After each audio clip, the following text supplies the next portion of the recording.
In the quaint town of Eldergrove, nestled between rolling hills and dense forests, there stood an old curiosity shop known as Wonders and Whims. The shop was owned by Mr. Thistle, a gray-haired man with a twinkle in his eye and a love for the peculiar.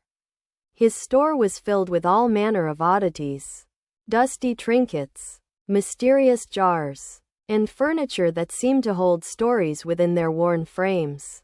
Locals often wandered in, bemused by the unusual collections, but most never understood their value.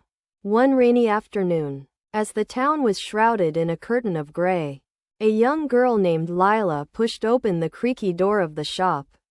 She was 12, with a wild mane of curly hair and an adventurous spirit.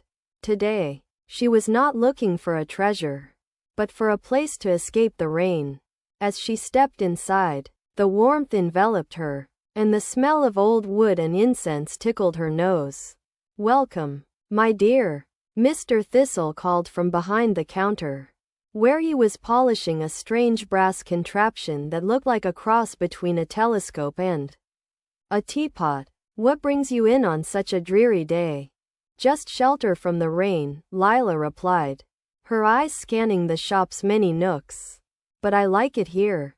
It feels magical." Mr. Thistle chuckled, his laughter echoing through the shop. "Magic is often found in what others deem useless. Would you like to explore?" Lila nodded eagerly. She wandered through the narrow aisles, her fingers trailing over the dusty shelves. She picked up a weathered book titled The Art of Misplacing Things, and flipped through its yellowed pages, filled with drawings of mismatched socks and half-finished puzzles. "Why would anyone want this?" she wondered aloud. "Ah, but therein lies the beauty," Mr. Thistle said, appearing beside her. "What you see is useless, others may find profound. This book, for instance, reminds us that life is not about perfection. Sometimes, it's the little messes that create the most joy." Lila pondered this as she placed the book back on the shelf. She moved on to a collection of mismatched buttons, their colors vibrant against the muted backdrop of the shop. "What about these?"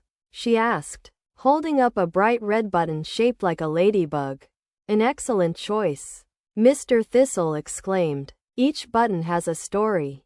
This one belonged to a dress worn by a dancer in a traveling troupe. It may seem like a simple button, but it once held memories of laughter and music." As Lila continued to explore, she stumbled upon a broken clock, its hands frozen at 3:30. She picked it up, the weight of it surprising her. "What good is a clock that doesn't work?" Mr. Thistle smiled gently. "Time is not always measured by ticking seconds. Sometimes, it's the moments we cherish that hold true value. This clock may no longer tell time, but it can remind someone of a cherished past or the importance of slowing down." By the time Lila decided to leave, the rain had stopped, and golden rays of sunlight streamed through the windows. She approached Mr. Thistle, her heart full of warmth. "I think I want to buy something. I'd like that ladybug button." "Excellent choice. It's not just a button. It's a reminder to find joy in the small things," he said, wrapping it carefully in a piece of tissue paper. As Lila stepped out of the shop, the button nestled safely in her pocket. She felt a newfound appreciation for the so-called useless things of the world. They weren't just relics. They were vessels of memories and dreams, waiting to be discovered. In Eldergrove, amidst the treasures of Wonders and Whims, Lila learned that sometimes what seems useless holds the greatest value.